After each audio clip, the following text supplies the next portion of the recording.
Hello बच्चों, welcome. आज हम लोग इसका थर्ड क्लास करेंगे, चैप्टर थर्ड का third class, change in profit sharing ratio among the existing partners. ठीक है, इसका दो क्लासेस जो पहले हम लोगों ने करा उसमें क्या क्या चीज़ें सीखा, पहले एक बार वो ब्रीफ कर लेते हैं, फिर आगे हम लोग कंटिन्यू करेंगे। ठीक है, हम लोगों ने देखा था जब प्रॉफिट शेयरिंग रेशियोज पार्टनर्स में चेंज होते हैं तो उस समय क्या होता है, कुछ पार्टनर्स को गेन होता है, कुछ पार्टनर्स को लॉस होता है। ठीक है, हम लोगों को वो चीज़ निकालना होता है, गेनिंग रेशियो, सेक्रीफाइसिंग रेशियो। ठीक है, उसके बाद जब प्रॉफिट शेयरिंग रेशियोज होता है तो कुछ अकाउंटिंग ट्रीटमेंट होता है, जो भी बैलेंस शीट्स में पड़े हुए आइटम हैं उनका एडजस्टमेंट होता है। ठीक, तो पहले हम लोग पढ़े थे कि गुडविल का एडजस्टमेंट कैसे करेंगे। उसमें भी फिर दो तरह का पढ़े थे, गुडविल अगर सेल्फ जनरेटेड गुडविल होगा या फिर गुडविल एक्वायर्ड होगा तो कैसे होगा।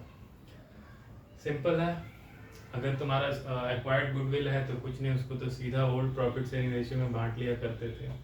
अगर सेल्फ जनरेटेड गुडविल होता था तो क्या करते थे, उसको पार्टनर्स के गेनिंग रेशियो या सेक्रीफाइसिंग रेशियो निकालते थे और उसी प्रोपोर्शन में पार्टनर्स के कैपिटल के थ्रू एडजस्ट करते थे। अगर ये बोला गया है कि गुडविल को रेज या राइट ऑफ नहीं करना है तो सीधा गुडविल का पहले वैल्यूएशन होता था, फिर उसके बाद गेनिंग या सेक्रीफाइसिंग रेशियो निकालते थे और उस प्रोपोर्शन में, उस रेशियो में गुडविल को पार्टनर्स के कैपिटल अकाउंट के थ्रू एडजस्ट करते थे। यानी जो जिसका पार्टनर्स का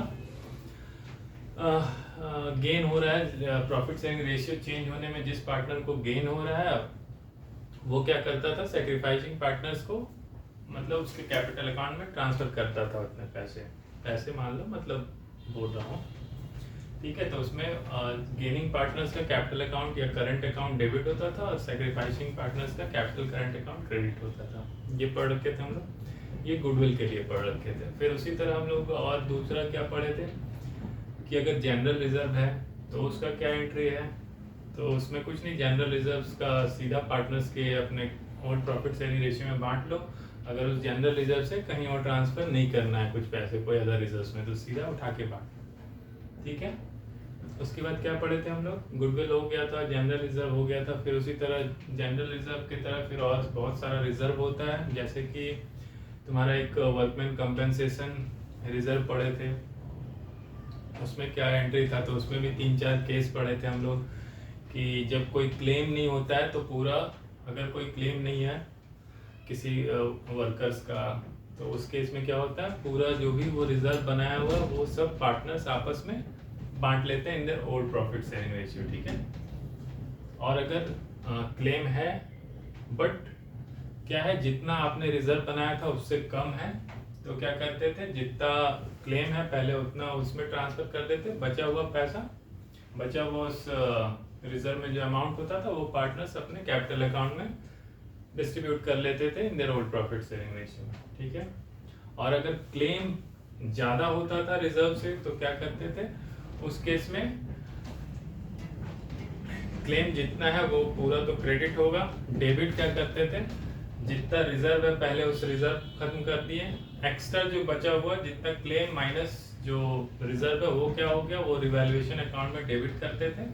ठीक है, और रिवैल्यूएशन अकाउंट का डेबिट क्या होता है, लॉस होता है बेसिकली, आगे पढ़ोगे तो उसको फिर पार्टनर्स आपस में रिवैल्यूएशन अकाउंट जो खड़ा हुआ डेबिट उसको क्रेडिट करके पार्टनर्स अपने कैपिटल अकाउंट में डेबिट कर लेते थे इन their old profit sharing ratio. ठीक है, ये हम लोग वर्कमैन कंपेंसेशन रिजर्व का पढ़े थे।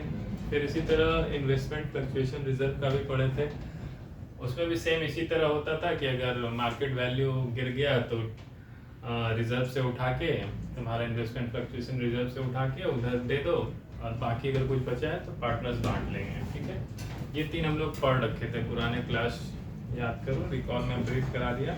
और उस पर बहुत सारा इलस्ट्रेशन भी जो था कुछ कराया था, कुछ घर से बोला था कर रखने के लिए, क्योंकि सब सॉल्व है, आपको जर्नल एंट्री सब लिखा दिया गया था, उस बेसिस पे आपको ये सब इलस्ट्रेशन बनाना था और आंसर आपको मैच करा लेना था। ठीक है, ये हम लोग इन्वेस्टमेंट फ्लक्चुएशन रिजर्व तक हो गया था। डिफर्ड रेवेन्यू एक्सपेंडिचर का भी हम लोग करे थे, डेफर्ड रेवेन्यू एक्सपेंडिचर क्या होता है ये पता है? पिछले क्या मतलब ये पढ़ा चुका हूँ, फर्स्ट फंडामेंटल्स वाले चैप्टर में भी पढ़ाया हूँ, गुडविल वाले में भी पढ़ाया हूँ। तो डेफर्ड रेवेन्यू बेसिकली एक फिक्टिशियस एसेट्स होता है, वो जैसे एडवर्टीजमेंट एक्सपेंसेस को रिकॉल कर लो, बस उससे समझ लो कि पहले भी बता चुका हूँ, एक ही चीज़ कितनी बार बताया, ठीक है। इसका अगर बुक्स में रहता है तो क्या होता है, ये बेसिकली लॉसेस होता है एक तरह से ना, वो एक्सपेंडिचर हो चुका है बट उसको आप एक साल में पीएल में नहीं चार्ज करने के लिए कुछ जो इस साल चार्ज हो गया बचा हुआ बैलेंस शीट में आप रखते हो डेफर्ड रेवेन्यू एक्सपेंसेस के हेड में। तो जब ये क्या होगा, पार्टनर्स में डिस्ट्रीब्यूट होगा, तो पार्टनर्स का कैपिटल अकाउंट डेबिट होगा और ये क्रेडिट होगा डेफर्ड रेवेन्यू एक्सपेंसेस अकाउंट, और ये ओल्ड प्रॉफिट शेयरिंग रेशियो में बटेगा। तो वही पेज 3.19 में जो है accounting for deferred revenue expenditure, उसमें भी सेम था, ये भी बता चुके थे लास्ट क्लास में। इलस्ट्रेशन 12 भी उसी तरह था, वो डेफर्ड रेवेन्यू एक्सपेंडिचर 20,000 रुपये है, जो कि advertisement suspense account, advertisement suspense है तुम्हारा, वो डेफर्ड रेवेन्यू एक्सपेंस है, उसको पार्टनर्स बांट लिया अपने कैपिटल में 4:1 में। इलस्ट्रेशन 12 देखो, ठीक है। हम लोग ये टीएस ग्रेवाल सर का बुक क्वेश्चन पब्लिकेशन का ये फॉलो कर रहे हैं, 2023 एडिशन, बता भी चुके हैं पहले भी, ठीक है। चलो पेज 3.19 तक सबका हो गया है, इलस्ट्रेशन 12 तक। इसके पीछे का हम लोग सारा 2 क्लासेस में पढ़ चुके हैं, ठीक है। चलो एक इसी 3.19 में देखो, एक रिमेंबर करके एक टेबल बना हुआ है बॉक्स, उसको देख लो वो क्या बोल रहा है। पहला पॉइंट क्या बोल रहा है, reserves accumulated profit and losses are distributed even if the question is silent. मतलब अगर आपको क्वेश्चन में कुछ भी नहीं बोला गया है तब भी आपको उठा के बांट लेना। अगर आपको नहीं बोला गया कि इस रिजर्व से कुछ पैसा हटाना है या दूसरे रिजर्व में देना है, तब भी आपको बांट लेना है ओल्ड प्रॉफिट शेयरिंग रेशियो। दूसरा क्या बोल रहा है, वर्कमैन कंपेंसेशन रिजर्व क्या होता है उसका बताया गया, is a reserve set aside out of profit to meet the liability toward workman if any that may arise, तो बता ही चुका हूँ। फिर तीसरा पॉइंट क्या, इन्वेस्टमेंट फ्लक्चुएशन रिजर्व क्या होता है वो बताया गया। चौथा क्या है, डेफर्ड रेवेन्यू एक्सपेंडिचर क्या होता है वो बताया गया, तो ये बॉक्स पढ़ लेना, ठीक है। चलो इलस्ट्रेशन 13 देखो, इसमें भी कुछ नहीं है, मैं इलस्ट्रेशन जो जो आसान होता है मैं सिर्फ ऐसे ही आपको समझा देता हूँ, ये आपको दे सब बनाना, ठीक है। देखो इलस्ट्रेशन 13 देखो क्या बोल रहा है, एक्स वाई पार्टनर्स है, sharing profits in the ratio 3:2 में आपस में बांट रहे हैं, they decide to share future में, बट वो इक्वल बांटने का सोच रहे हैं। On the date of change in the profit sharing ratios, profit and loss account had a debit balance of 50,000। Profit and loss account में डेबिट बैलेंस का क्या मतलब है, मतलब उनको लॉस है, क्रेडिट बैलेंस मतलब गेन रहता है। तो अब ये लॉस 50,000 को कैसे बांटेंगे, पास journal entry for distribution of balance in PL account before changing. तो इसको ये जो इसका पीएल अकाउंट में डेबिट बैलेंस है तो उसको क्रेडिट कर दो, और पार्टनर्स कैपिटल अकाउंट या करंट अकाउंट को डेबिट कर दो, किस रेशियो में, 3:2 यानी 3/5 के रेशियो में, तो 30 और 20 हो जाएगा। ये देख लो अगले पेज, वही जर्नल एंट्री है। चलो 14 देखो, देखो 14 में कुछ नहीं है, इसमें आपको एक बैलेंस शीट दे दिया गया है, इसमें आपको सब फिगर अलग अलग नहीं लिखा, बैलेंस शीट दे दिया गया है, मतलब बॉक्स में बैलेंस शीट का आइटम दे दिया गया। अब इससे आपस में बांट लो जैसे जिसका जो ट्रीटमेंट हम लोगों ने पढ़ा है। देखो 14 में क्या बोल रहा हूँ, देखो 15 वाला करा लेंगे, ये 20 में आया हुआ 2020। 14 इलस्ट्रेशन देखो, एक्स वाई जेड पार्टनर्स है, sharing profit and losses in the ratio 5:3:2, ठीक है। They decide to share profits and loss in the ratio of 2:3:5। पहले 5:3:2 में था, अब वो 2:3:5 करने जा रहे हैं अगले फाइनेंशियल ईयर, मतलब 1 अप्रैल 2023 से।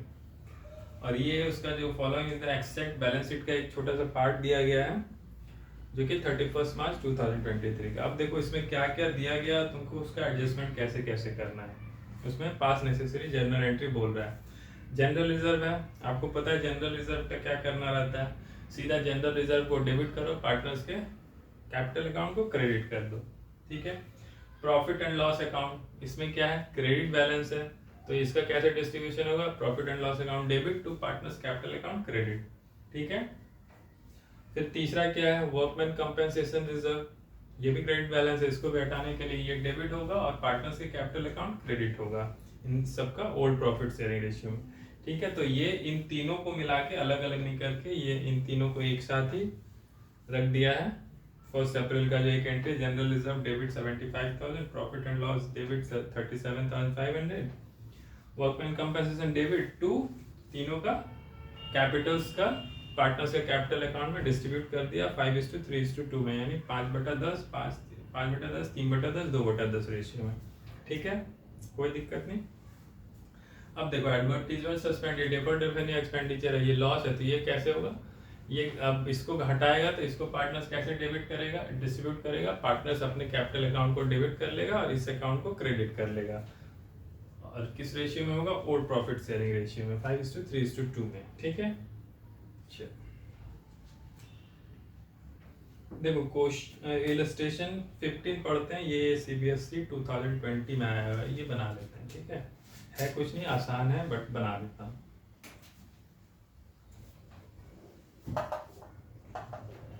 इलस्ट्रेशन 15 समझ जाओगे ना,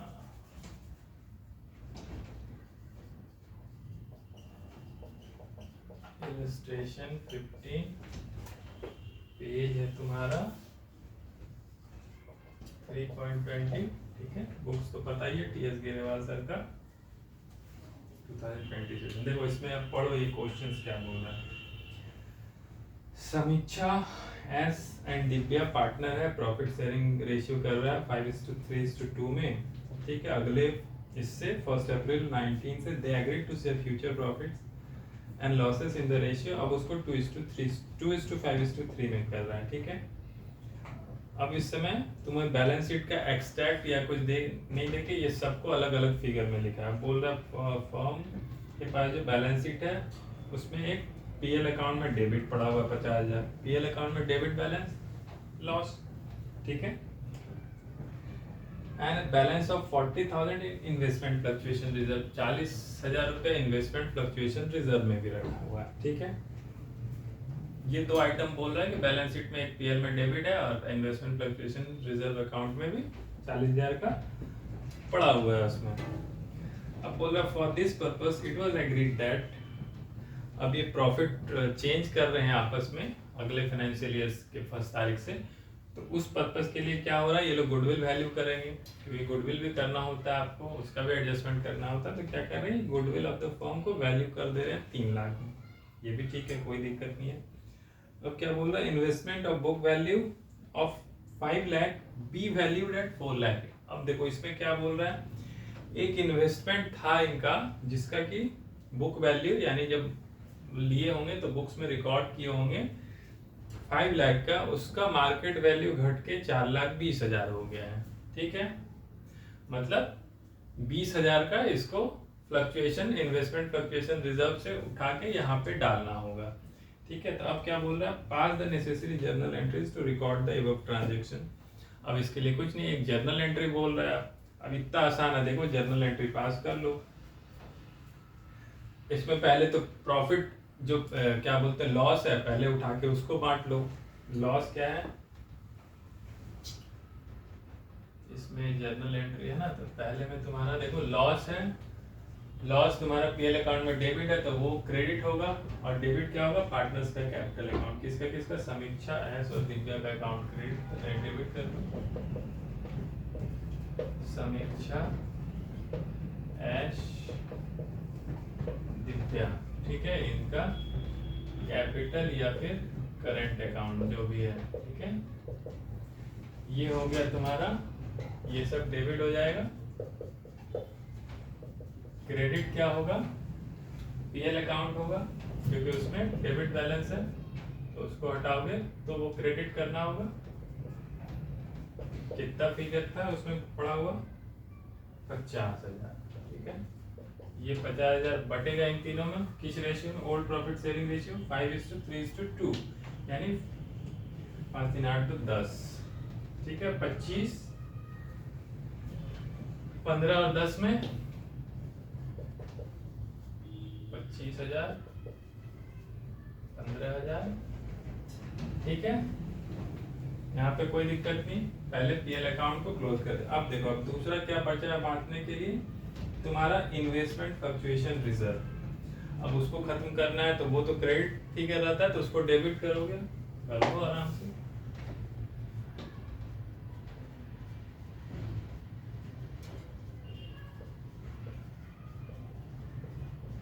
investment fluctuation reserve account debit to. अब देखो ये तो पूरा, इसको तो पूरा तुमको खत्म करना होगा। 40,000 है तो 40,000 पूरा खत्म होगा। सॉरी,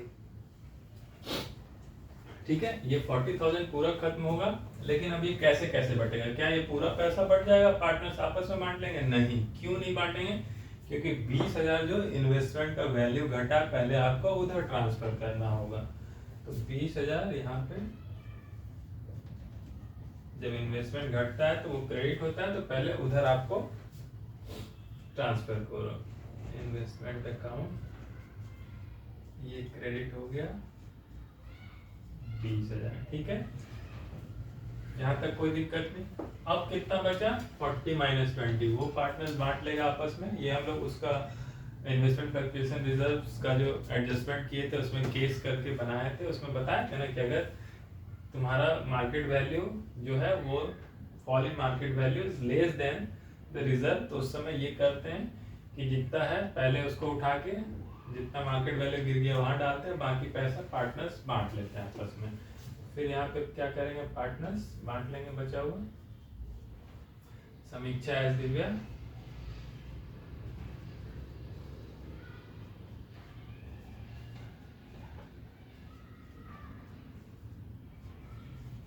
ठीक है। ये लोग आपस में बांट लेंगे। किस रेशियो में बटेगा? ओल्ड प्रॉफिट शेयरिंग रेशियो में। क्या था ओल्ड प्रॉफिट में? 5:3:2 में, ठीक है। ये याद रखना, ओल्ड प्रॉफिट शेयरिंग रेशियो में। तो उसमें आ जाएगा 10, 6 और 4,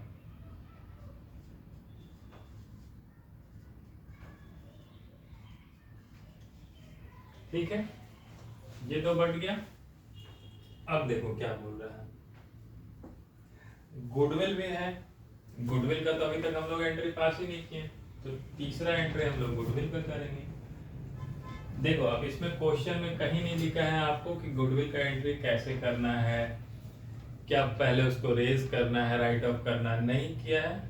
अगर वो लिखा रहता कि नहीं पहले गुडविल को रेज कीजिए देन राइट ऑफ कीजिए, तो हम लोग क्या करते हैं, वो दूसरा स्टेप फॉलो करते जो हम लोग पढ़े हैं। अब नहीं लिखा हुआ है तो कुछ नहीं, पार्टनर्स का गेनिंग और सैक्रिफाइसिंग रेशियो निकालेंगे, और जिस पार्टनर को गेन हो रहा है उसका कैपिटल अकाउंट को डेबिट करके, जिसको सैक्रिफाइस हो रहा है और जो सैक्रिफाइस कर रहा है उसके कैपिटल अकाउंट को क्रेडिट कर देंगे उसके आपस के रेशियोज में, जिस gaining ratio and sacrificing ratio. तो पहले इसका सैक्रिफाइसिंग गेनिंग रेशियो निकाल दो। तो यहाँ पर एक वर्किंग कर लो, ठीक है। यहाँ पे तीनों पार्टनर का नाम लिखो, क्या क्या है, समीक्षा, ऐश, दिव्या, ठीक है। यहाँ पर इनका ओल्ड रेशियो क्या है, ओल्ड रेशियो क्वेश्चन में 5/10, जैसे पढ़े थे रेशियो का सैक्रिफाइसिंग गेनिंग निकालने, उसी तरह ओल्ड माइनस न्यू कर लो। ओल्ड रेशियो 5/10, उसके बाद 3/10, 2/10, ठीक है। न्यू रेशियो कितना हो रहा है, न्यू रेशियो आपका क्या दिया हुआ, 2:5:3, यानी 2/10, 5/10, 3/10, ठीक है। देखो old ratio minus new ratio, जिसका प्लस है क्या हो रहा है, मतलब पुराना ज्यादा है नया कम है, तो वो सैक्रिफाइस कर रहा है ना, पहले उसको ज्यादा मिलता था नए में कम मिलेगा, तो उसको सैक्रिफाइस कर रहा है। यहाँ पर क्या होगा, ये होगा 3/10, 5 पहले मिलता था 5/10, अभी 2/10 कम मिल रहा है, तो ये सेक्रीफाइस है इसका, या सेक्रीफाइसिंग को ऐसे लिख लो, ठीक है।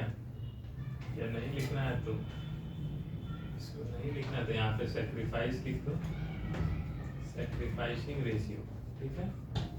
इसमें देखो पहले 3/10 मिलता था, अभी इसको 5/10 मिल रहा है, यानी कि अभी इसको 2/10 का गेन हो रहा है।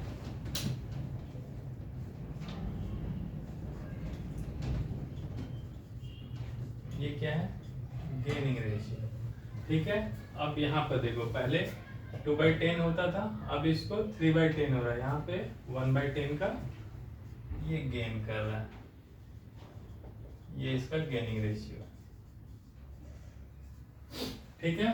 अब गुडविल को ये दोनों गेन कर रहा है, इन दोनों पार्टनर्स का कैपिटल अकाउंट को डेबिट होगा, पार्टनर्स कैपिटल अकाउंट क्या होगा, ये डेबिट होगा, और इसका क्या होगा, इसका कैपिटल अकाउंट ये क्रेडिट होगा। किस रेशियो में, बांट लो गुडविल को, गुडविल का वैल्यूएशन कितना है 3 लाख, तो 3 लाख को इस रेशियो मतलब ये मल्टीप्लाई कर लो इससे, तो जो गेन कर रहे हैं ऐश और दिव्या का डेबिट करो, ऐश दिव्या, इसका कैपिटल अकाउंट या करंट अकाउंट, ठीक है, जो भी होता है, अगर फिक्स नेचर का है तो उसका करंट अकाउंट होगा। कितना हो गया, 2/10 इंटू 2/10 इंटू 3 लाख, और यहाँ पर हो गया 1/10 इंटू 3 लाख,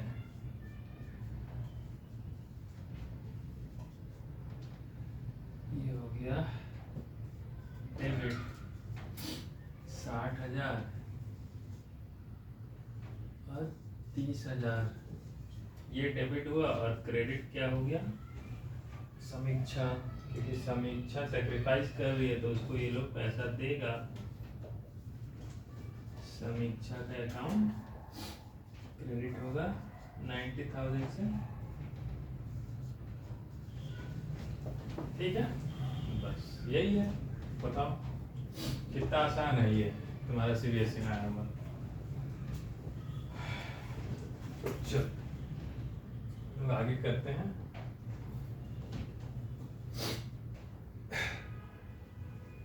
अब देखो इसमें क्या बोल रहा है, उसके आगे जो हम लोग टॉपिक पढ़ेंगे 3.21 में, adjustment of reserves, accumulated profit and losses through partners capital account when the existing balances are to be retained in the books.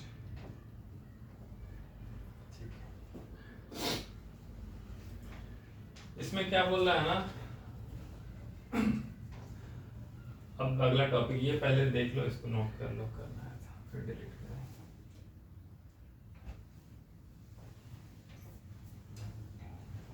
Delete कर रहा हूँ, ठीक है।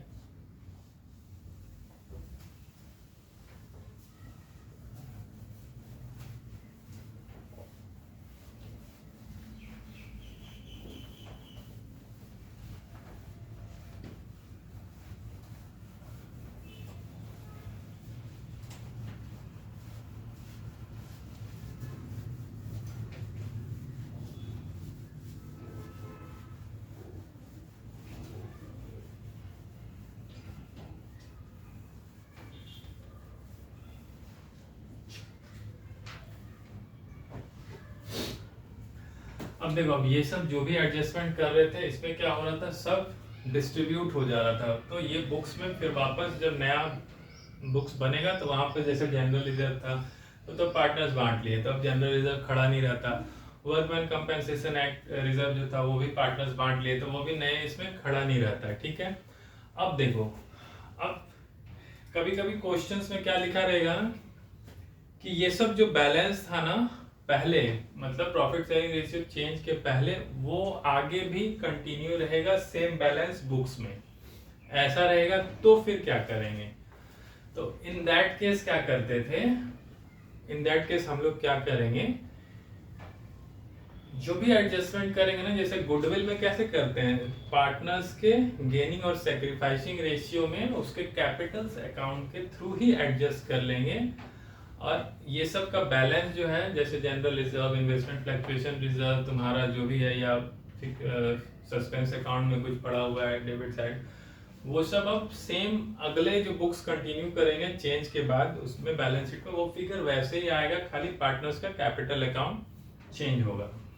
तो मतलब उन सब का एडजस्टमेंट जो होगा पार्टनर्स के कैपिटल अकाउंट के थ्रू होगा। ठीक है, तो ये वाला हम लोग करते हैं। इसमें कोई आया हुआ है क्वेश्चन? चलो इसका फिर भी स्टेप देख लो।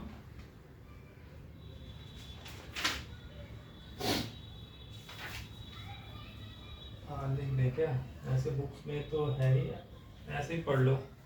सारा एंट्री तो बता ही दिया हूँ, बस इसमें खाली गेनिंग रेशियो और सेक्रीफाइसिंग रेशियो निकालना है। तो जो पार्टनर गेन कर रहा है उसको कैपिटल अकाउंट को डेबिट करना है, फिर दूसरे को, सेक्रीफाइसिंग वाले को क्रेडिट करना है। एक बार पढ़ लो ऐसे ही। पेज 3.21 का लास्ट पैरा जो है, adjustment of reserve accumulated profit and losses through partners capital account when existing balance are to be retained in the books। Partners क्या कर सकते हैं, आपस में डिसाइड कर सकते हैं that existing balance of PL account or reserve be continue to exist at the same amount in the balance sheet of the reconstituted firm। ठीक है, to give an effect and entry for the net effect of reserve accumulated losses profit is passed since they are earned in the past before the date of change in profit sharing ratio, the adjustment entry is passed to the partners capital and current account. ठीक है, चलो इसमें भी step wise क्या करते थे, step देख लो क्या क्या है। पहले वही तुम्हारा नेट इफेक्ट निकाल लो कि कितना प्लस है या कितना माइनस है। देखो जो जो चीज डिस्ट्रीब्यूट करना है उसका टोटल कर लो।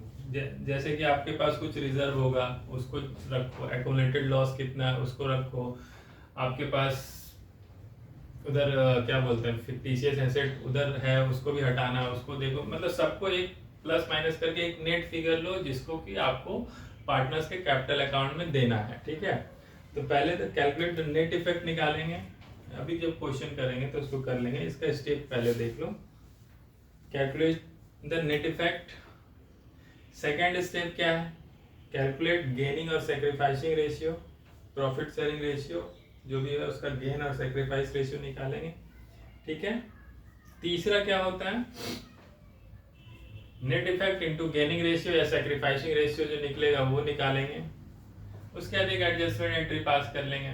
क्या, अगर आपका प्रॉफिट है, मतलब नेट इफेक्ट अगर आपका प्लस में है जो पार्टनर्स को बांटना है, उस समय क्या होगा, गेनिंग पार्टनर्स का कैपिटल अकाउंट डेबिट होगा और सेक्रीफाइसिंग पार्टनर्स का कैपिटल अकाउंट क्रेडिट होगा, जैसे गुडविल में हम लोग पढ़े थे। लेकिन अब अगर नेट इफेक्ट मतलब नेट लॉस फिगर पार्टनर्स को ट्रांसफर करना है, नेट प्रॉफिट फिगर ट्रांसफर करना है, तब तो ये पहला वाला केस की जो जिसको गेन हो रहा है जिस पार्टनर्स को, उसके कैपिटल अकाउंट को डेबिट करेंगे, लॉस मेकिंग पार्टनर्स के कैपिटल अकाउंट को क्रेडिट करेंगे। ठीक है, लेकिन अगर जो आप नेट इफेक्ट निकल रहा है उसका नेट इफेक्ट लॉस है, तो इन दैट केस क्या होगा, जो सेक्रीफाइसिंग पार्टनर्स होगा उसके कैपिटल अकाउंट को डेबिट करेंगे और जो गेनिंग पार्टनर होगा उसके कैपिटल अकाउंट को क्रेडिट करेंगे। ठीक है, यही ये 3.22 में ये 4 स्टेप दिया हुआ है। ठीक है, चलो इसमें 16 भी वही है, 16 तो छोटा है, ये खुद कर लेना, 17 एक कर लेते हैं, 17 कर लेते हैं, फिर 19 करेंगे। चलो एक क्वेश्चन 17 इलस्ट्रेशन 16 या 16 भी देख लो। ऐसे तो मैं सब सॉल्व है, मैं करके नहीं बता रहा हूँ, बट उसका बता दे रहा हूँ कैसे कैसे क्या हो रहा है। एक बार ये देखो 16 में क्या बोल रहा है, आन बान सान पार्टनर्स है शेयरिंग 3:3:2 में पहले कर रहे थे रेशियो, अब वो क्या कर रहे हैं, फर्स्ट अप्रैल से बोल रहे हैं 1:1:1 में करना है, इक्वली करना है। ठीक है, on that date general reserve का क्रेडिट बैलेंस 72,000 है। अब देखो इसमें सिर्फ जनरल रिजर्व ही बांटना है, और कुछ नेट इफेक्ट में कुछ लेना ही नहीं है, तो सिंपल जनरल रिजर्व को ही बांट देना है। ओल्ड जनरल रिजर्व है तो मतलब इसका नेट इफेक्ट पॉजिटिव है, क्योंकि ये पार्ट बटेगा, इसमें लॉस का तो कुछ नहीं है, ये तो क्रेडिट फिगर है, तो इसमें तुमको कुछ नहीं, सीधा गेनिंग रेशियो और सेक्रीफाइसिंग रेशियो निकालना है। तो गेनिंग पार्टनर्स का डेबिट करना है कैपिटल अकाउंट या करंट अकाउंट, और सेक्रीफाइसिंग का कैपिटल या करंट अकाउंट को क्रेडिट करना है। 16 में कुछ था नहीं, एक फिगर है इसलिए इसको कर लेना। 17 देखो, 17 अच्छा है। इलस्ट्रेशन 17 पेज नंबर 3.23 देखो, इसमें क्या बोल रहा है, करीम, सलीम, रहीम तीनों क्या कर रहा, पहले प्रॉफिट एंड लॉस शेयर कर रहा था 5:3:2 में, ठीक है। अब उसके 1 अप्रैल 2023 से वो लोग क्या कर रहे हैं, वो लोग चेंज करना चाह रहे हैं 2:3:5 में। They also decide to record the effect of the following without affecting their book value। ये क्वेश्चन में क्लियरली लिखा हुआ है कि वो लोग डिसाइड कर रहे हैं कि जो बुक्स में पड़ा हुआ है हमारा वो वैसे ही रहे after the date of reconstitution, देखा है ना। They also decide to record the effect of the following without affecting their book value. मतलब ये सब जो आइटम है ये आगे भी ऐसे ही कंटिन्यू रहेगा, उसका कुछ चेंज नहीं होगा बुक वैल्यू में, ठीक है। तो इसका मतलब जैसे ये लाइन पढ़े तो आपको क्या मतलब, आप समझ लो कि वो जो भी एडजस्टमेंट होगा नेट इफेक्ट का will be through their capital account या फिर करंट अकाउंट, जो भी अगर उनका फिक्स नेचर का अकाउंट है तो then adjustment will be made through their current account partners. इसको करा दूं,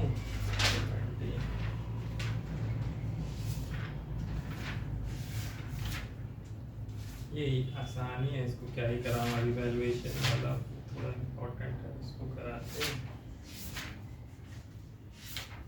लग रहा है और 2-3 क्लास लग जाएगा, चलो इसको ऐसे ही बता दे रहा हूँ, इसको कर लो, खुद करो, सॉल्व है।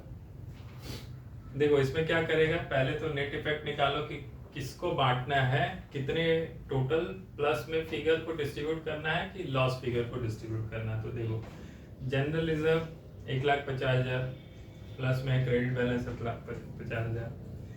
इन्वेस्टमेंट फ्लक्चुएशन रिजर्व ये भी समझ लो तुम्हारा पॉजिटिव फिगर रहता है, ठीक है। वर्कमैन कंपेंसेशन रिजर्व ये भी 50,000 बांटना है प्लस में। Profit and loss account credit figure यानी ये भी प्लस में ही आता है, क्रेडिट बैलेंस यानी प्लस।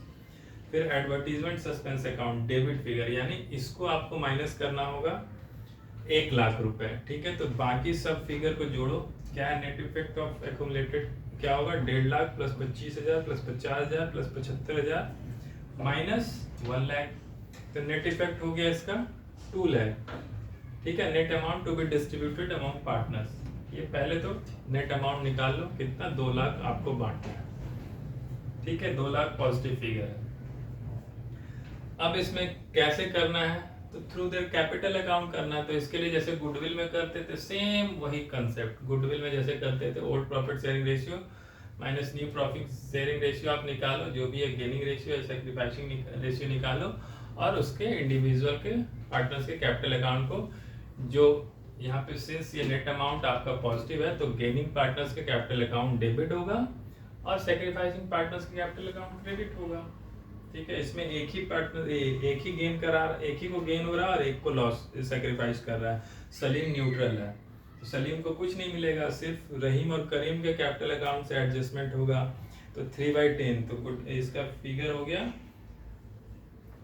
2 लाख इंटू 3/10 कर दो 60,000, तो एक का कैपिटल अकाउंट 60,000 रहीम के कैपिटल अकाउंट डेबिट टू करीम का कैपिटल क्रेडिट, ठीक है। 17 आसान है। 18 भी देख लो, 18 भी सेम है, बहुत आसान है। ये 19 देख लो, 19 थोड़ा सा अच्छा है क्योंकि इसमें आपको ओल्ड प्रॉफिट शेयरिंग रेशियो नहीं दिया गया है। इसमें आपको बोल रहा है कैलकुलेट ईच पार्टनर्स गेन और due to change in profit sharing ratio and old profit. यहाँ पर आपको पार्टनर्स का गेन और सेक्रीफाइस बोल रहा है निकालने, और ओल्ड प्रॉफिट शेयरिंग रेशियो आपको निकालने बोल रहा है। तो ये पीछे भी पड़े हैं।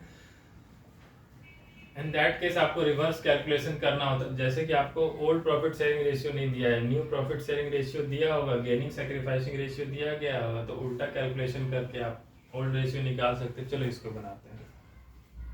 19 इलस्ट्रेशन 19 ये अच्छा।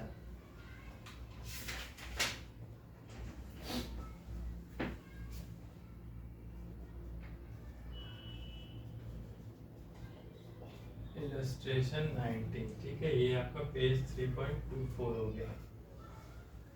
इसमें देखो क्या बोल रहा है, विनय नमन प्रतीक है partner sharing profit and loss, पुराना profit in aggregate ratio, but आपको बताया नहीं, बोला किसी रेशियो में वो लोग आपस में पुराना बांट रहे थे। अब लेकिन with effect from 1 April they agreed to share profit loss equally. New profit sharing ratio उसका 1:1:1 है। यहाँ पर एक बार ऐसे ही वर्किंग नोट कर लो,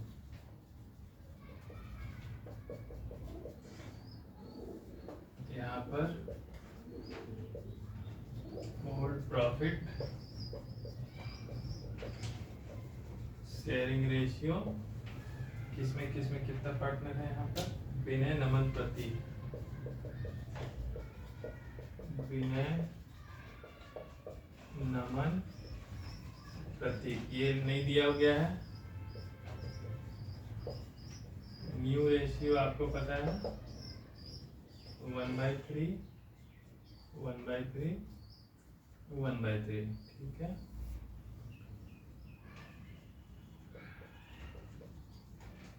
गेनिंग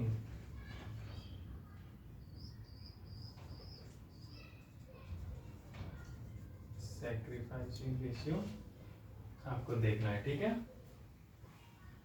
ये आपको दिया हुआ है, कैसे दिया हुआ है आपको, इसका एक जर्नल एंट्री दिया हुआ है क्वेश्चन में। ये ओल्ड रेशियो आपको निकालना, न्यू दिया हुआ, ये गेनिंग रेशियो दिया हुआ, इसको अभी देखते हैं इसमें क्या दिया हुआ, ठीक है। बैलेंस शीट का आइटम क्या बोल रहा है, पीएल अकाउंट में क्रेडिट बैलेंस है 1,70,000 और सस्पेंस अकाउंट में 25,000 है, यानी कि नेट अमाउंट जो डिस्ट्रीब्यूट करना है वो 1,50,000 ही बांटना है, यानी कि 1,50,000 का ही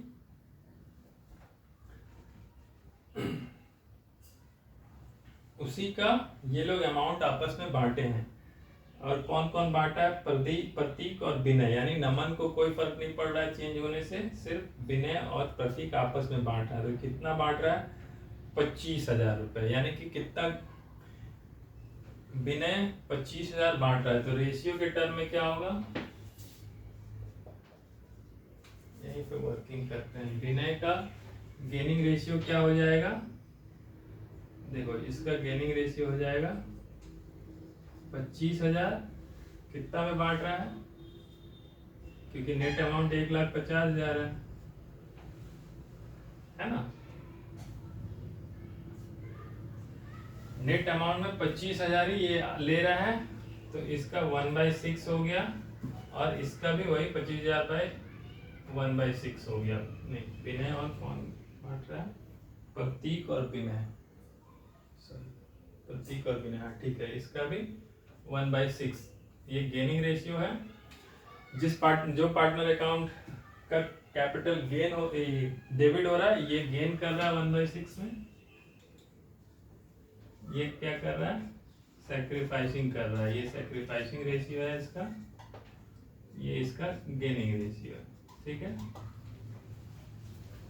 इससे निकल जाएगा आपका, निकलेगा कि नहीं, क्योंकि this minus this, old minus new अगर पॉजिटिव में रहता था तो उसको सैक्रिफाइस होता था, ओल्ड माइनस न्यू अगर निगेटिव में है तो गेन हो रहा है ना। यानी पहले उसको कम मिलता था, नया अगर ज्यादा प्रॉफिट शेयरिंग रेशियो है तब उसको गेन होगा। तो यहां पर फिर कैसे निकलेगा, ये गेन कर रहा है, तो इसका ओल्ड रेशियो क्या होगा,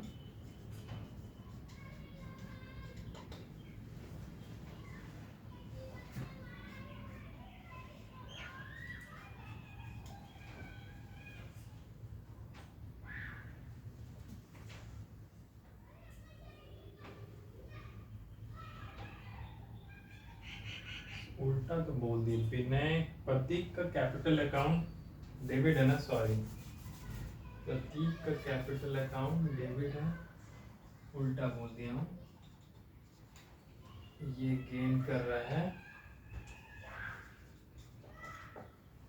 और इसका हो गया है,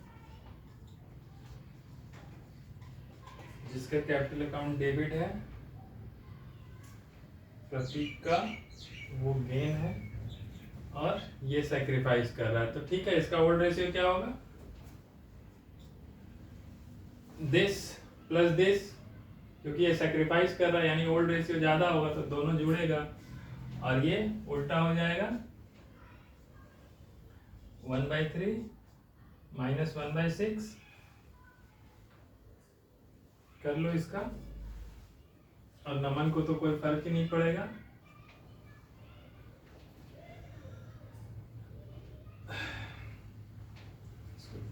ये हो गया 3/6 और ये हो गया 1/6, ये हो गया 1/6 और इसका 1/3 था ही, तो 1/3 इंटू 2/3, नमन का वही, नमन का हो जाएगा 2/6। ये तुम्हारा ओल्ड रेशियो निकल गया, 3/6, 2/6, 1/6। ठीक है, बस।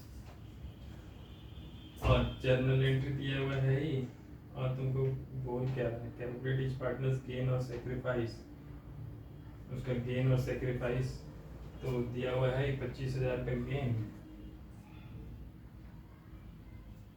ठीक है, इसको 25,000 का गेन हो रहा है, इसको 25,000 का लॉस हो रहा है, रेशियो तुम निकाल ही दिए, हो गया, यही पूछ रहा था क्वेश्चन।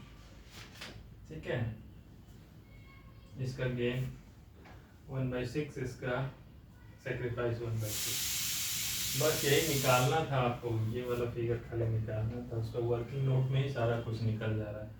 ठीक, इसमें क्या वही किए थे पहले, तो कितना नेट अमाउंट कितना हो गया था वो निकाला, नेट अमाउंट हो गया था 1,75,000, वो भी कर लो, मैं तो ऐसे ही निकाल दिया था। नेट अमाउंट हो गया था कितना तुम्हारा, रियल अकाउंट का क्रेडिट बैलेंस था 1,75,000, और ये माइनस तुम्हारा एडवर्टीजमेंट सस्पेंस, ये फिक्टिशियस एसेट था, तो ये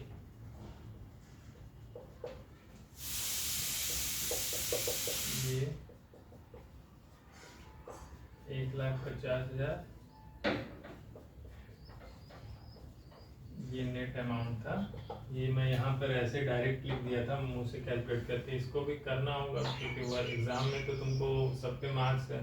तो ये नेट अमाउंट हो गया, इसलिए गेनिंग रेशियो यहाँ पर तुम्हारा जर्नल एंट्री में दिया हुआ 25,000 फिगर तो तुम्हारा दिया हुआ है, तो तुम गेनिंग रेशियो से निकाल सकते हो 25 डिवाइडेड 150, इसका भी उसी तरह 25 डिवाइडेड 150, तो इसका सेक्रीफाइसिंग रेशियो आ गया, उसका गेनिंग रेशियो हो गया, उससे रिवर्स कैलकुलेशन करके ओल्ड रेशियो आप निकाल लो। ये पहले भी बना चुके हैं इस तरह का क्वेश्चन जो रिवर्स कैलकुलेशन करना पड़ता है। यहाँ पे आपको ओल्ड रेशियो नहीं दिया रहता, लेकिन यहाँ पे गेन और रिमूव दिया रहता है, तो उससे रिवर्स कैलकुलेशन करके। चलिए अब देखो, इसके बाद वाला टॉपिक इंटरेस्टिंग है, क्योंकि देखो इसमें क्या होता है ना, जब फर्म बहुत पहले मान लो बना हुआ है, वो लोग 5 साल से बना रहे हैं, 5 साल से वो लोग आपस में किसी दूसरे रेशियो में प्रॉफिट बांट रहे हैं। अब अगले फाइनेंशियल ईयर से वो लोग डिसाइड कर रहे हैं कि नहीं, अब हम लोग अपना प्रॉफिट का रेशियो चेंज करेंगे। ठीक है, तो देखो उस समय उसके पास क्या है ना, जो बैलेंस शीट्स में अगला कंसेप्ट जो पढ़ाएंगे उसका डिस्कशन हो रहा है। तो उस केस में अगर जब पार्टनर्स, इसको पहले डिलीट करने दो, नहीं तो तुम लोग को लगेगा यही पढ़ा है, का नाम भी लिख लेने दो।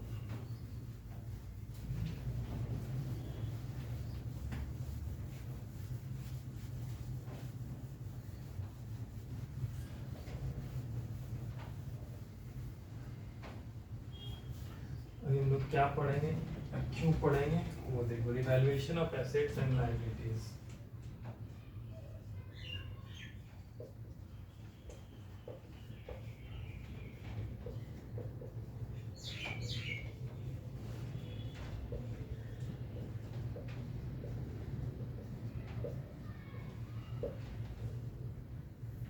ये टॉपिक आएंगे।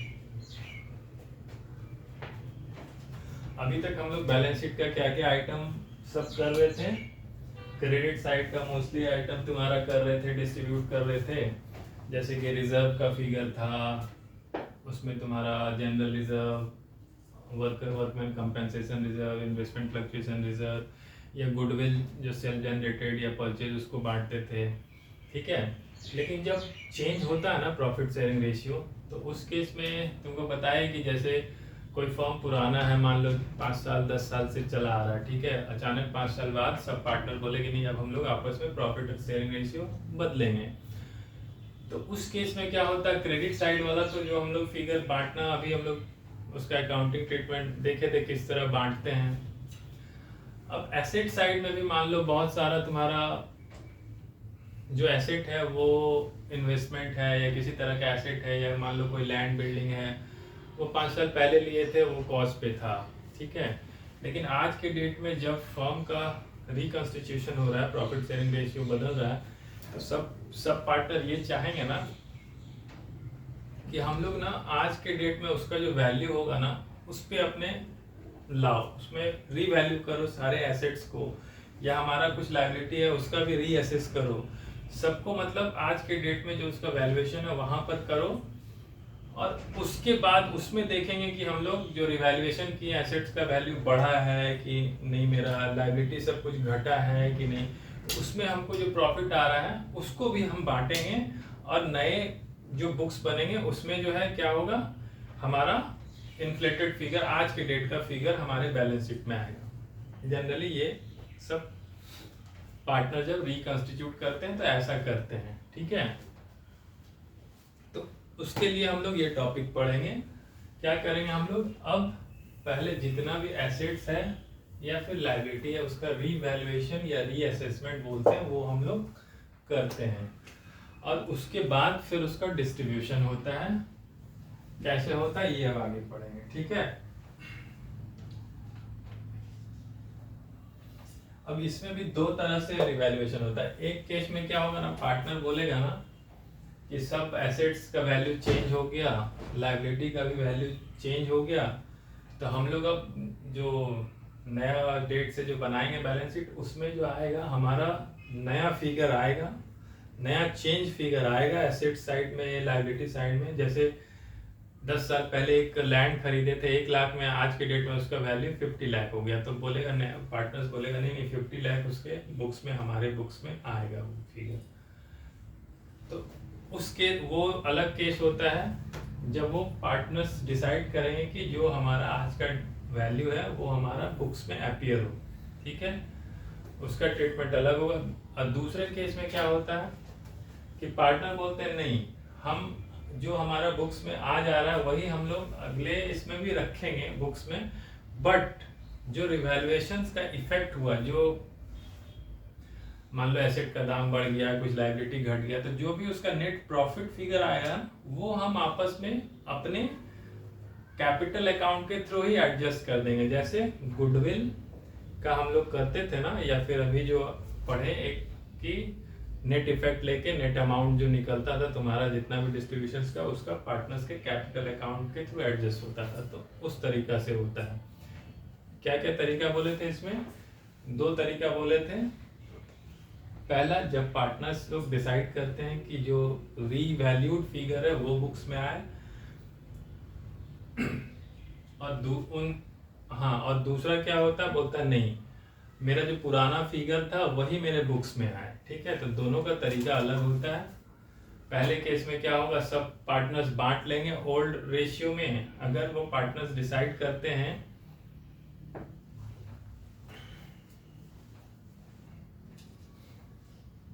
चलो इसमें पढ़ते हैं, पहले अलग अलग ही पढ़ते हैं, इससे पढ़ते हैं, क्योंकि अभी ज़्यादा बता दूंगा तो फिर घुसेगा नहीं दिमाग में। चलो ये पहले पेज 3.25 का ये पढ़ो, बुक से पढ़ा रहा हूँ तो एक बार बुक से पढ़ो, क्योंकि समझ में आएगा तुम लोग। मैं तो थ्योरी पढ़ा दे रहा हूँ, लेक्चर पढ़ा दे रहा हूँ, बट तुमको खुद भी पढ़ोगे तो क्लियर होगा।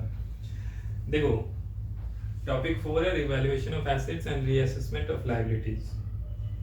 क्या बोल रहा है, assets are revalued and the liabilities are reassessed when the profit sharing ratio changes and the gain or loss arising from it is transferred to the credit or debit of the partners in their partners capital account in their old profit sharing ratio.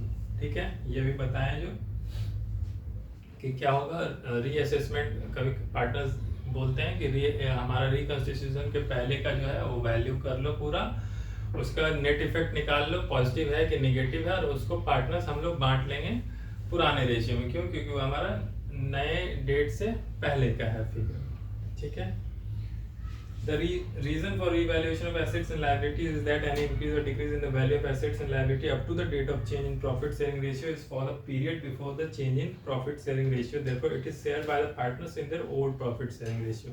ठीक है, वो क्यों बांटते हैं old profit sharing ratio? क्यों? क्योंकि ये उनके रिकंस्टिट्यूशन के डेट के पहले का रीवैल्यूएशन कर रहे हैं, रीअसेसमेंट कर रहे हैं। ये सब एसेट पहले खरीदे हैं तो आज से पहले का है तो उसका रिवैल्यूएशन हम कर रहे हैं, तो ये इसलिए ये लोग ओल्ड प्रॉफिट शेयरिंग रेशियो में बांटते हैं।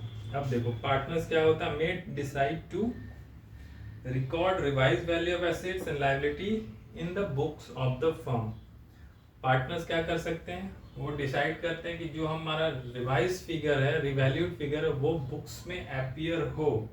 ठीक है, एसेट लायबिलिटी जो भी है, नए बुक्स जो हम बनेगा रिकंस्टिट्यूशंस के बाद उसमें वो अपीयर हो।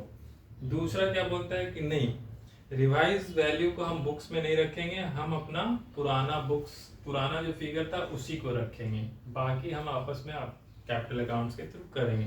तो ये दोनों का अकाउंटिंग अलग अलग होता है। ठीक है, हम लोग पहला मान के चलेंगे क्या, किस केस में, when revise value of assets and liability are to be recorded.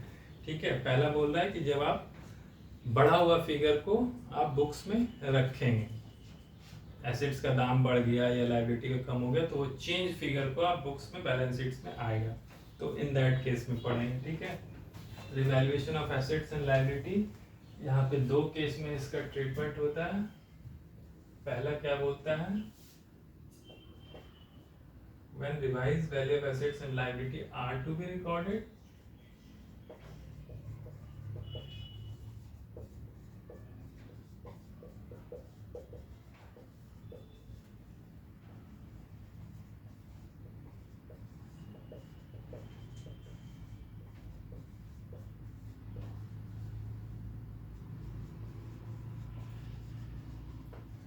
जब एसेट्स और लायबिलिटी का फिगर बदला वो आएगा, और दूसरे केस में नॉट टू बी रिकॉर्डेड।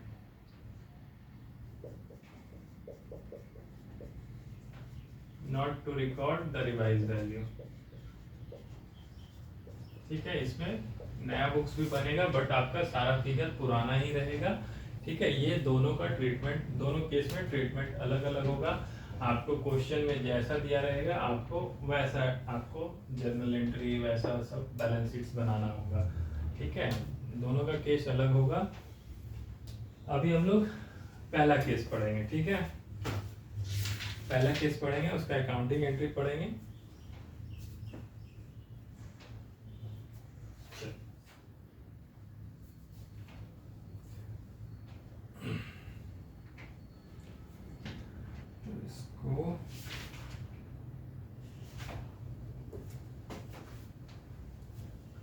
अभी हम लोग पहला केस कर रहे हैं तो पहला वाला ही रखेंगे। ठीक है, इसको हटाओ।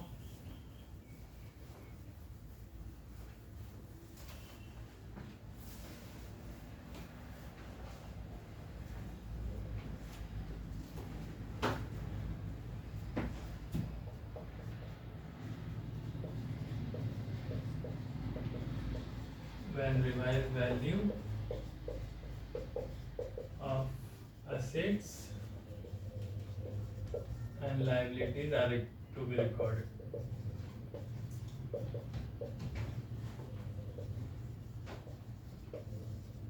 ठीक है, ये पहला केस किसका है, रिवैल्यूएशन ऑफ एसेट लायबिलिटी में। ये पहला तरीका से हम लोग उसका एडजस्टमेंट पढ़ेंगे। देखो अब इसमें क्या बोलता है ना, इसका कुछ जर्नल एंट्रीज है, उसका नेट इफेक्ट है, वो सब देख लो, जर्नल एंट्रीज सब देख लो, तो अपने आप सारा क्लियर हो जाएगा।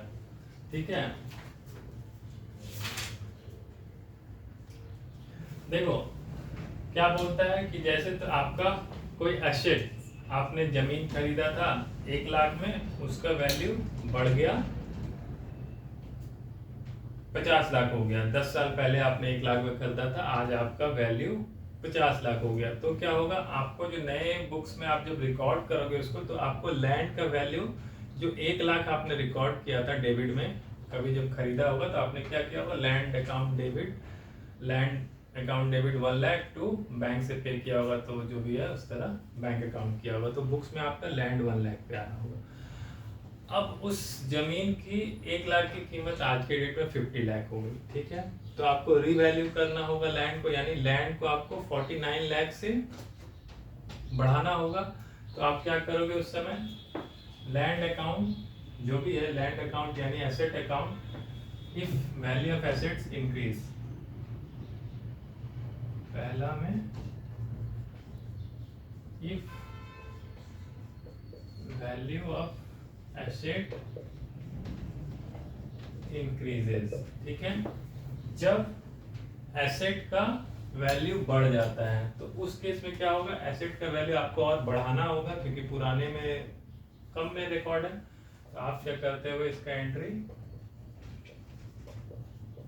एसेट अकाउंट डेबिट, जैसे कि आपको अभी जमीन का दिए कि जमीन का 49 लाख बढ़ गया है, तो यहाँ पर land account debit 49 lakh to अब किस में होगा, रिवैल्यूएशन के लिए एक अकाउंट अलग से बनता है जिसको कि रिवैल्यूएशन अकाउंट बोलते हैं, ठीक है।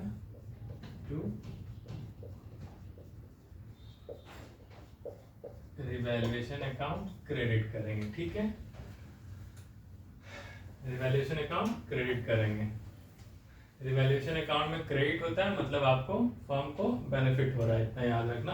क्रेडिट रिवैल्यूएशन अकाउंट मतलब आपका प्रॉफिट फिगर आ रहा है फर्म के लिए, ठीक है। एसेट का दाम बढ़ रहा है तो एसेट में आप उतना जितना एडिशन है वो क्रिएट करो, और रिवैल्यूएशन, क्योंकि नया बुक्स में आपको एसेट आपको बढ़ा के लिखना है, हम लोग यही तरीका पढ़ रहे हैं। When revised value asset and liability are to be recorded, तो आप एसेट्स में और ऐड करोगे इंक्रीमेंटल वैल्यू, और उसको जो है वो रिवैल्यूएशन में डालोगे पहले, ठीक है। देखो अब क्या हो रहा है, अब कोई एसेट बढ़ रहा है। अब मान लो कोई तुम्हारे पास लायबिलिटी था, लायबिलिटी इन द सेंस तुमको किसी से क्रेडिटर था तुम्हारा, मान लो तुमने किसी से 10 साल पहले कुछ सामान खरीदा था, बट उसको एनी हाउ किसी तरह पेमेंट नहीं कर पाए, वो भूल गया, वो मतलब अब आगे भी फर्म करने का नहीं सोच रही है कि वो पुराना हो गया 10 साल पहले, अभी तक वो क्लेम ही नहीं किया। तो उस केस में तुम्हारा उस क्रेडिटर को तुम राइट ऑफ कर दी हो, तो मान लो तुम्हारा क्या हो गया, लायबिलिटी घट रहा है। वैसे केस में लायबिलिटी तुम्हारा घट रहा है कि तुमको किसी पार्टी को 10,000 रुपये या 1 लाख रुपए पे करना था, बट आप उस क्रेडिटर को आपको नहीं पे करना, आप उसको नहीं पे कर रहे हो, यानी आप क्रेडिटर राइट ऑफ कर रहे हो, तो आपका लायबिलिटी कम हो रहा है, ठीक है। तो जब लायबिलिटी कम हो रहा है तो क्या करोगे आप, बताओ।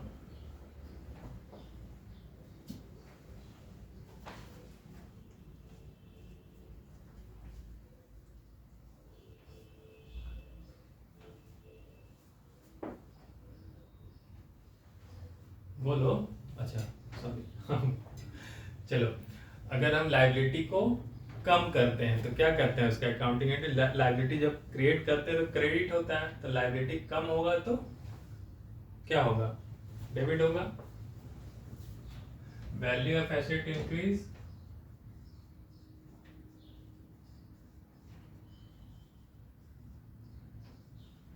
दोनों केस में भी या स्टेप बाय स्टेप जाओ, चलो छोड़ो, अभी पहले एसेट को ही दिखा देते हैं। वैल्यू ऑफ एसेट इंक्रीज हो गया, छोड़ो अभी लायबिलिटी को, नहीं तो एसेट साइड ही पहले देख लो। ये जब एसेट्स का तुम्हारा बढ़ रहा है इन दैट केस, ठीक है। अब मान लो एसेट तुम्हारा घट रहा है,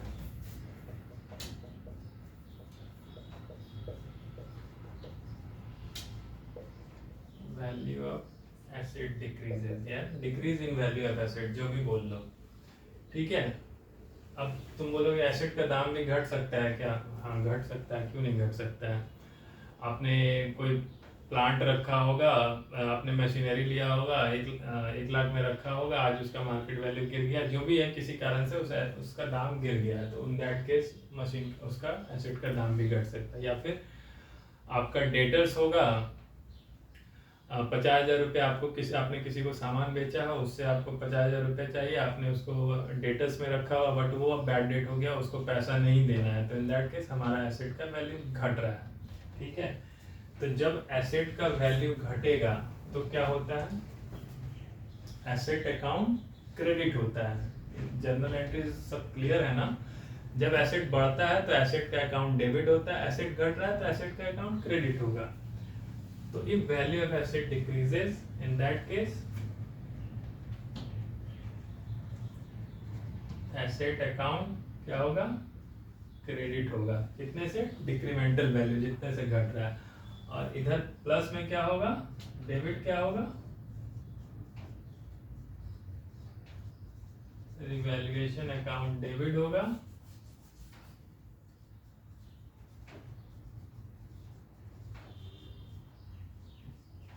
ठीक है, ये देखो, ये कुछ याद रखने वाला कुछ नहीं है। आप देखो क्या हो रहा है, एसेट का दाम बढ़ रहा है, ठीक है, तो एसेट का दाम हम बढ़ा देंगे रिवैल्यू करेंगे तो, और उसका उल्टा साइड में रिवैल्यूएशन अकाउंट में जो फिगर है वहां पे रिवैल्यूएशन अकाउंट क्रेडिट होता है, तो मतलब फर्म के लिए वो प्रॉफिट है। अब एसेट का दाम घट रहा है तो ऑलरेडी फर्म के लिए तो लॉस ही है। जब एसेट का दाम आपका कम हो रहा है तो रिवैल्यूएशन अकाउंट डेबिट हो गया, और एसेट का दाम जब कम होगा तो एसेट को उतने से क्रेडिट करेंगे। ठीक है,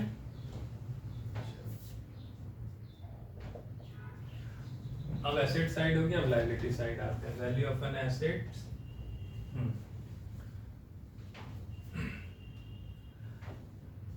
इफ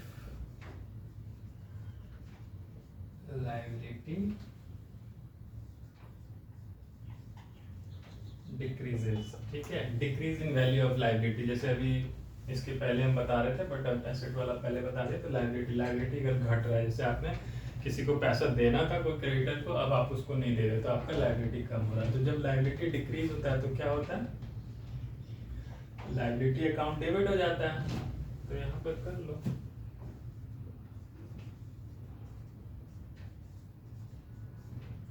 लायबिलिटी अकाउंट डेबिट हो जाएगा, तो इसका इफेक्ट कहाँ आएगा, रिवैल्यूएशन अकाउंट क्रेडिट हो जाएगा। क्रेडिट आया मतलब फर्म के लिए प्रॉफिट का ही बात है, क्यों, क्योंकि अब उसको पहले कुछ पे करना था, लायबिलिटी नहीं दे रहा है, तो फर्म के लिए प्रॉफिट है। तो रिवैल्यूएशन का क्रेडिट मतलब फर्म के लिए प्रॉफिट का बात है। ठीक है, चौथा देखो क्या बोल रहा है, अब बोल रहा है इफ लायबिलिटी इंक्रीजेस, मतलब किसी को कुछ देना था वो बढ़ गया, समझ लो फर्म का कोई लायबिलिटी बढ़ गया, तो वैसे केस में फर्म के लिए तो वो लॉस का बात है ना, और लायबिलिटी आपका बढ़ गया तो यानी आपका क्रेडिट फिगर बढ़ेगा, और फर्म के लिए लॉस का बात है, तो रिवैल्यूएशन अकाउंट को आप डेबिट कर लोगे, तो क्या होगा, लायबिलिटीज अकाउंट क्रेडिट हो जाएगा। ठीक है, अगर लायबिलिटी बढ़ रहा है तो लायबिलिटी अकाउंट बढ़ेगा, क्रेडिट होगा, और ये फर्म के लिए लॉस का ही बात है, रिवैल्यूएशन अकाउंट सिंपल, इसका उल्टा साइड जो भी होगा रिवैल्यूएशन में आएगा। एसेट बढ़ रहा है उसका उल्टा साइड रिवैल्यूएशन, जब भी आप रिवैल्यू करोगे आपका रिवैल्यूएशन अकाउंट आ जाएगा। ठीक है, अब देखो ये 4 केस हुआ, अब मान लो 5वां ऐसा है ना, कोई ऐसा एसेट था छूटा हुआ जो कि फर्म ने आज तक कुछ रिकॉर्ड ही नहीं किया था, रिकॉर्ड करना भूल गया, फर्म ने एक मशीनरी खरीदा था या कुछ भी उसके पास एक मान लो ये क्या बोलते हैं व्हीकल था, कुछ गाड़ी रखा हुआ था, बट उसका ना वो अकाउंटिंग भूल गया था, वो किया ही नहीं था, अनरिकॉर्डेड था। तो उसके आज जब रिवैल्यू कर रहे हैं, जब फर्म का सारा एसेट वेसेट देख रहे हैं तो देख रहा है ये एसेट तो अनरिकॉर्डेड है, छूट गया था रिकॉर्ड करना, बट उसको हम आज के डेट में रिकॉर्ड करेंगे, तो आप एसेट्स अकाउंट डेबिट करोगे। ठीक है, unrecorded asset,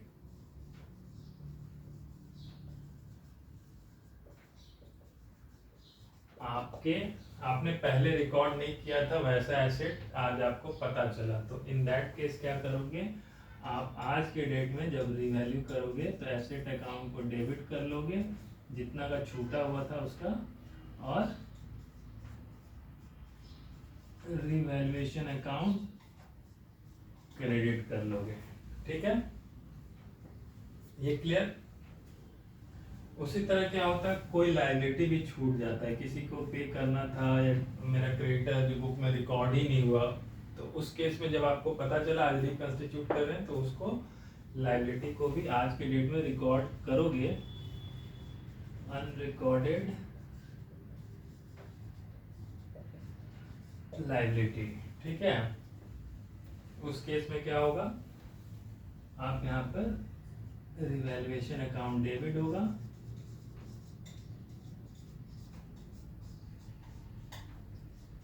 to liabilities account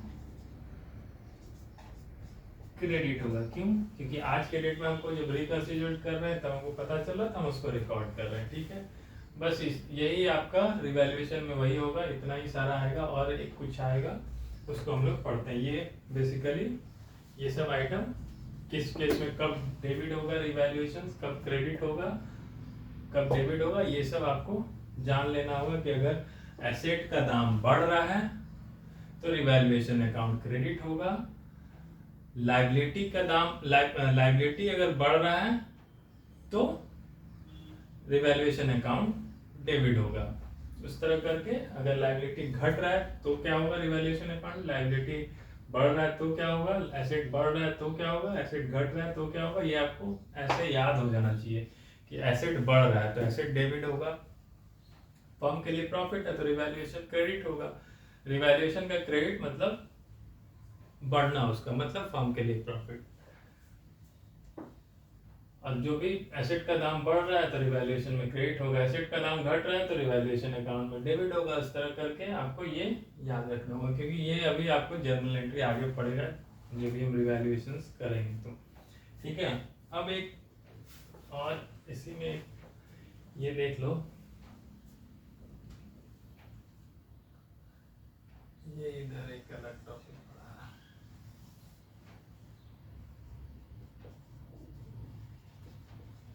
expenses on revaluation, ये सब तो रहेगा ही। उसके बाद और रिवैल्यूएशन अकाउंट में क्या क्या आ सकता है वो एक दो चीजें वो देख लेते हैं। ठीक है, देखो जब रिवैल्यूएशन होता है तो क्या करते हैं, अब या तो खुद फर्म क्या होता है पार्टनर से ही करा लेता है। ठीक है, और पार्टनर्स को उस मतलब उसको पैसा देना है तो उसके कैपिटल अकाउंट में ही समझ लो क्रेडिट कर देता है। ठीक है, दूसरा केस क्या हो सकता है, दूसरा केस क्या हो सकता है कि फर्म ने किसी वैल्यूअर को हायर किया उससे रिवैल्यूएशंस कराया तो वो भी तो खर्चा है ना, तो उस केस में क्या करेगा वो फर्म के लिए एक्सपेंसेस होगा यानी लॉस हो रहा है तो रिवैल्यूएशन अकाउंट डेबिट होगा, टू उसको पैसा दे रहा है तो टू बैंक अकाउंट क्रेडिट होगा उस केस में जब वो बाहरी से करा रहा है। ठीक है, तो ये सब केसेस ये सब अभी पढ़ेंगे कि रिवैल्यूएशन अकाउंट में उसका जो एक्सपेंसेस करते हैं उस प्रोसेस में रिवैल्यूएशंस करने के लिए कुछ खर्चा होता है उसका वैल्यूएशन एसेट का लायबिलिटी का कराने में, उसको क्या ट्रीटमेंट होता है। चलो ये पेज 3.26 में पढ़ो, इसका दो तीन एंट्री होता है वो देख लो क्या बोल रहा है।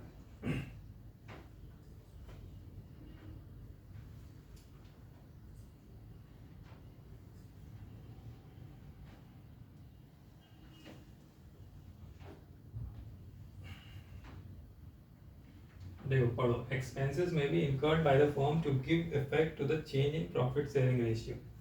ठीक है, एक्सपेंसेस होगा जब आप रिवैल्यूएशंस कर रहे हैं।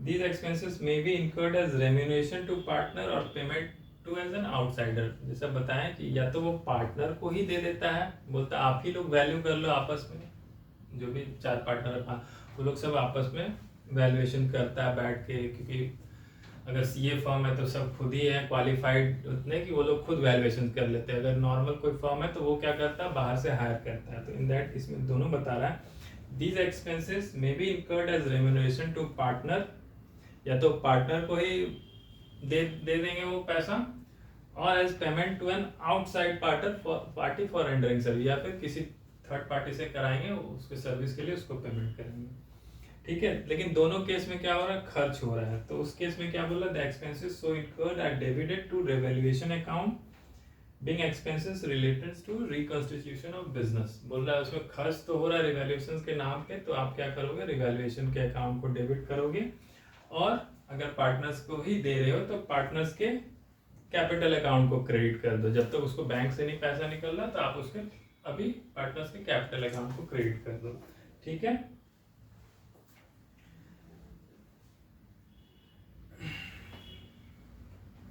तो ये पहला केस है जब रिवैल्यूएशन एक्सपेंसेस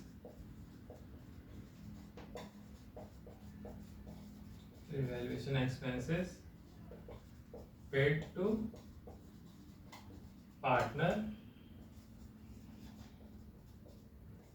उसको रिम्यूनरेशन बोल के पार्टनर्स को ही दे देते हैं, ठीक है। इन दैट केस क्या कर देते हैं, फर्म के लिए रिवैल्यूएशन तो एक्सपेंसेस है, तो जो लॉस होता है एक्सपेंसेस होता है वो बोले तो रिवैल्यूएशन में डेबिट होगा। यहीं से हम बता रहे हैं कि अगर इनकम होगा तो रिवैल्यूएशन अकाउंट में क्रेडिट होगा, एक्सपेंसेस होगा तो रिवैल्यूएशन अकाउंट में डेबिट होगा। टू क्या कर रहा है, ये अभी अगर पार्टनर्स को ही दे दे रहा है तो पार्टनर्स के कैपिटल अकाउंट को क्रेडिट कर देंगे, ठीक है।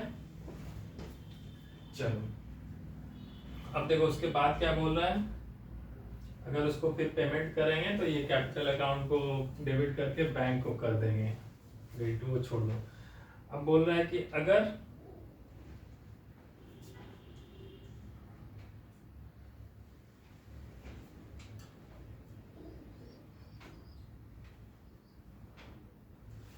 मान लो ये पार्टनर से नहीं करा के किसी और से कराता है तो इन दैट केस क्या होगा, वो क्या होगा, रिवैल्यूएशन अकाउंट, मतलब खर्चा अगर फर्म ही बेयर कर रहा है तो रिवैल्यूएशन अकाउंट डेबिट होगा क्योंकि फर्म का खर्चा है, टू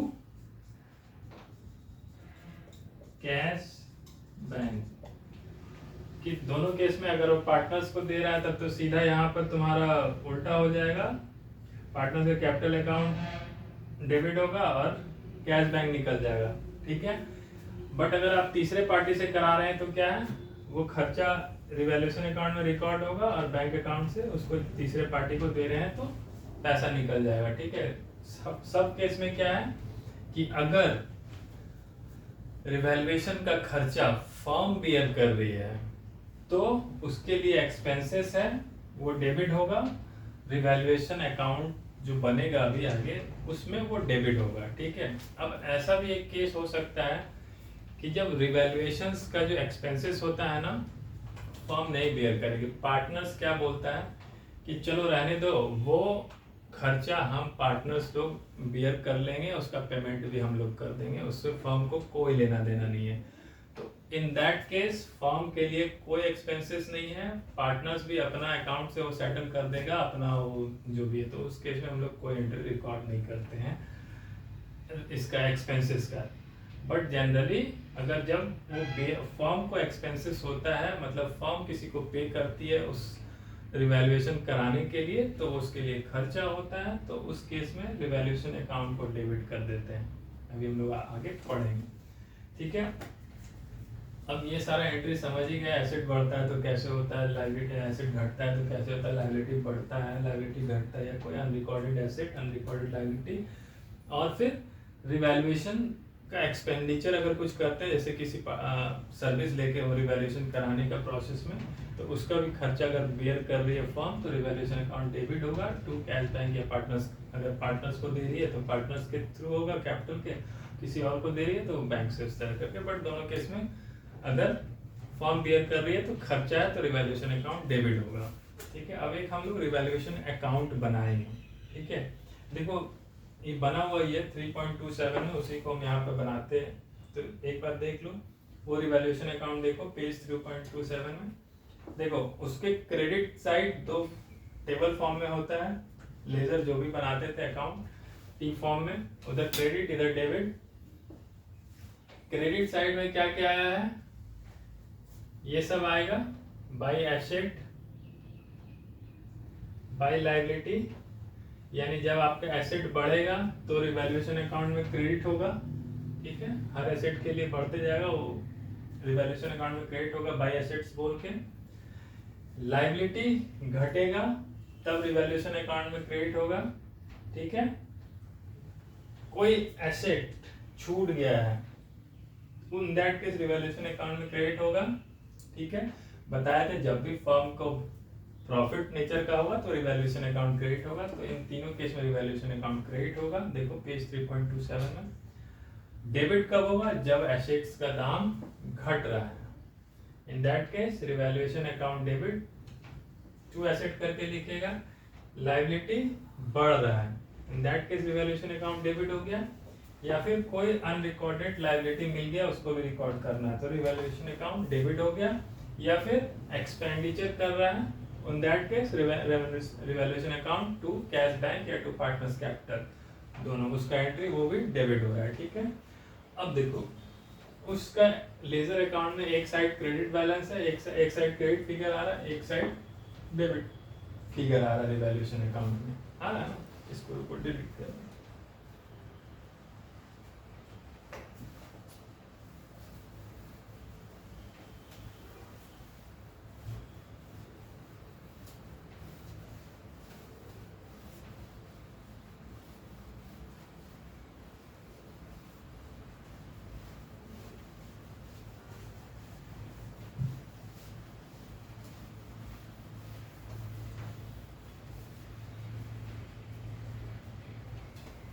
देखो वो तो जर्नल एंट्री बन गया था, फाइनली आपका रिवैल्यूएशन का लेजर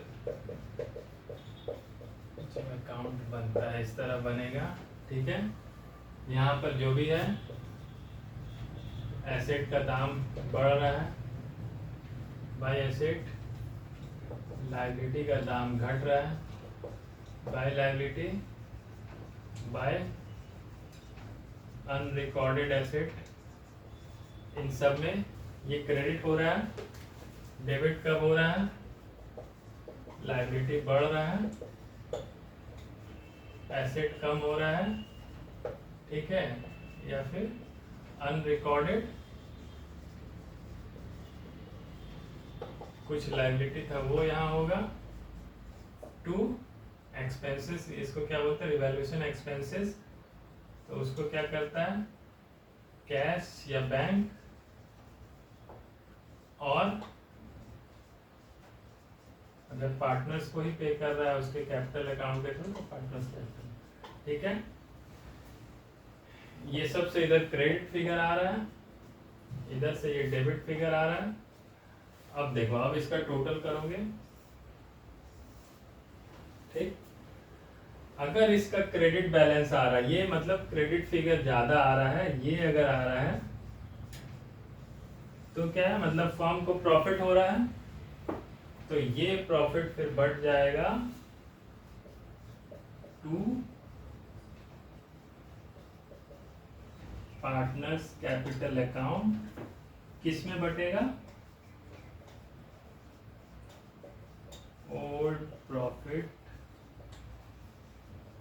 शेयरिंग रेशियो में बांट देगा। फिर इसको टोटल कर दो, ये टोटल जैसे बनता है रिवैल्यूएशन अकाउंट ले दो उस तरह बना दो, समझ में आया।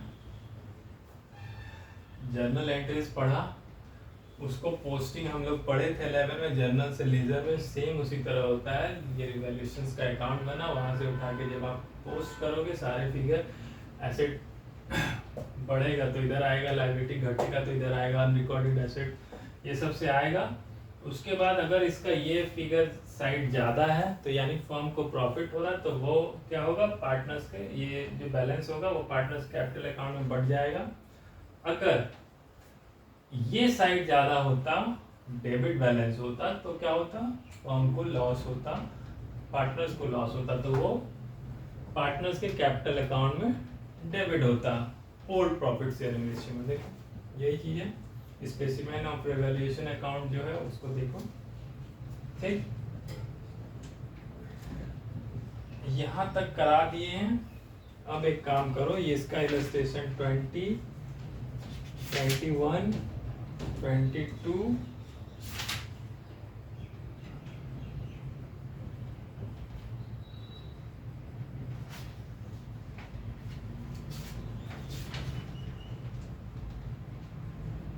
अच्छा सिर्फ 20, 21 करो। उसके बाद दूसरा हम लोग केस पढ़ेंगे, when revise value of asset and liability are not to be recorded. ठीक है, ये 21 तुम्हारा सीबीएसई 2019 में भी आया हुआ है, ये करो, ये बहुत आसान है। ठीक है, 20, 21 करो। उसके बाद हम लोग ये अगले क्लास में पढ़ेंगे, revise when revise value of asset and liability are not to be recorded. उस केस में क्या करेंगे, कैसे करेंगे एडजस्टमेंट। इस केस में पहले हम लोग पढ़े थे कि जब revise value asset liability record होगा, जब बुक्स नया बनेगा रिकंसिलिएशन के बाद, उसमें जो भी फिगर है एसेट अगर बढ़ रहा है तो बढ़ा हुआ फिगर वहाँ पर आएगा। दूसरा हम लोग अब पढ़ेंगे जहाँ पर वो बढ़ा हुआ फिगर या घटा हुआ लायबिलिटी है वो सब रिकॉर्ड नहीं होगा, तो उसका कैसे करेंगे। अभी ये वाला करो, रिवैल्यूएशन अकाउंट का स्पेसिमेन बना दिए हैं। अब इलस्ट्रेशन 20, 21 बनाओ, एक बार प्रैक्टिस करो। ये तो अगले क्लास में 21 कर देंगे, सब आसान है। फिर revise value of asset liability are not to be recorded, उस प्रोसेस से आगे बढ़ाएंगे और 2-3 इलस्ट्रेशन इसका और करेंगे आगे, फिर ये चैप्टर क्लोज ही हो जाएगा। उसके बाद एक्सरसाइज प्रॉब्लम करेंगे। चलो अभी ये क्लास यहीं तक रहने दो, ये सब जो पढ़ाया उसको एक बार रिकॉल करो, उस पर इलस्ट्रेशन जो है वो सब बनाओ, फिर अगले क्लास में आगे कंटिन्यू करते हैं। ठीक है, चलो बाय।